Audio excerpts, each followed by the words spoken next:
Hey guys, welcome back to Free Car Repair. Our mission here at the garage, guys, is to save you as much money as we can. That's why we make these absolutely free videos. Let's go ahead and start on it now. Now we're going to demonstrate on 2012 Ford F-150. But even if you have a different year, that generation video may be helpful.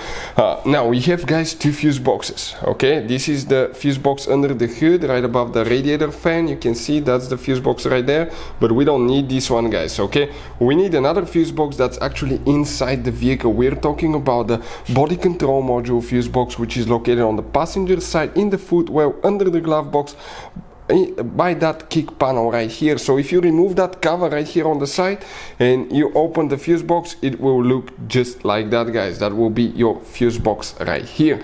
We took a picture, we zoomed it so we can clearly show you what we have here. But before we start, let's explain why it's super important, guys, to test fuses and relays. That way you don't waste your time and money.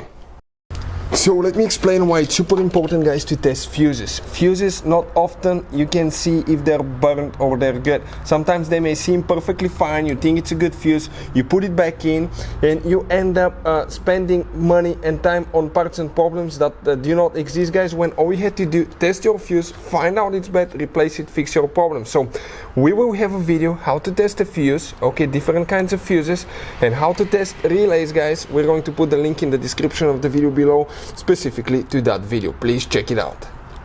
And as you can see, the accessory delay relay will be that one right here, guys. This is a special Ford relay, but if you need to buy one, we'll put the link in the description of the video below where you can get it from at a really good price and quick shipping as well, because at the parts store sometimes they're hard to find, but if you find one it could be really expensive. So check out the link if you need to get some, and I will always recommend to keep some spares with you, guys. So hey guys, hopefully the video was helpful. If you have any questions, don't hesitate to let us know. Leave a comment below. We'll try to make a video for your specific problem. Like, subscribe, comment, let us know what you think. And guys, by the way, we have more than 19,000 free repair videos on our YouTube channels, videos that can save you thousands of dollars in repairs. Thank you for watching and see you next time.